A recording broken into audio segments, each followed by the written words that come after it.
If I told you that estate planning is one of the things that can either make your situation very clean or cause family fights, do you know if yours is set up correctly? Hi, my name is Dave Grant. I am the founder of Retirement Matters, and welcome back to another episode of the 5-Minute Retirement Plan. Today, we are talking about getting your estate planning set up. Now, when I'm talking about estate planning, people assume I'm talking about getting a will in place.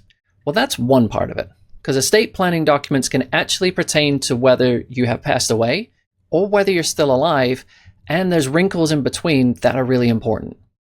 So let's talk about the documents first. When we're talking about estate planning, you've got the regular documents. You've got your will, which is your bequests at death and pretty much everything that goes into a will.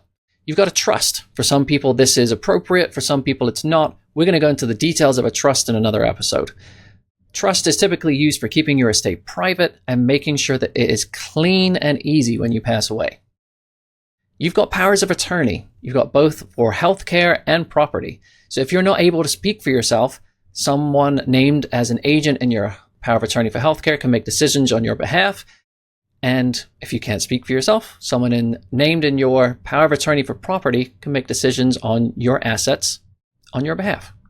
There are other ancillary documents that some attorneys use and some don't. So some being a HIPAA release form or a living will.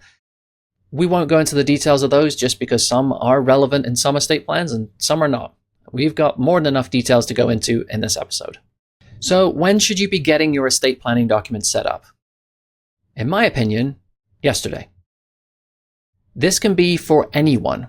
So if it's a newly married couple, you want to make sure that everything is streamlined for your spouse just in case you're incapacitated or you die. If you have children, this is very important. Let's say you and your wife get in a car accident and your children are at home and they're minors still. Who's going to be their guardian? Who is going to be the person that's going to raise them now that you're gone? Well, if you don't name them in your will, the state is pretty much going to decide who that's going to be.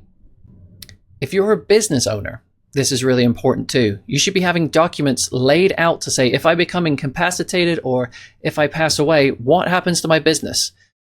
Do I have a buy-sell agreement in place with someone? Do I have any life insurance tied up with this? Who is making the decisions? And how is this business going to work if I'm not there?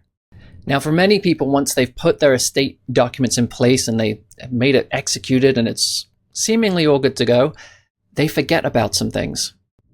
Setting up a trust is not the be-all and end-all. You actually have to title things into your trust. So, for example, your house, you do need to go down to the courthouse and change the deed over to the trust versus it just being in your name. So just setting up the trust is not enough. You got to make sure that you follow through. The estate planning documents aren't it. You have beneficiaries on some of your accounts. So whether it's life insurance, your retirement accounts, or even changing the title on your checking or investment accounts, you can do things with these accounts that are really important that are outside of these documents. So for example, your retirement accounts, like your 401ks and IRAs, you can leave beneficiaries on there. And these flow outside of these documents. So it's really important to get these right.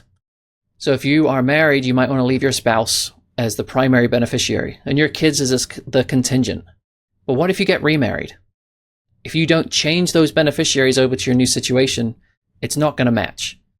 If you leave your old wife as the primary beneficiary, your new wife is not going to get anything. Those beneficiaries have to be followed legally, and it can't be changed just because you forgot to change it and now you want to after you pass away.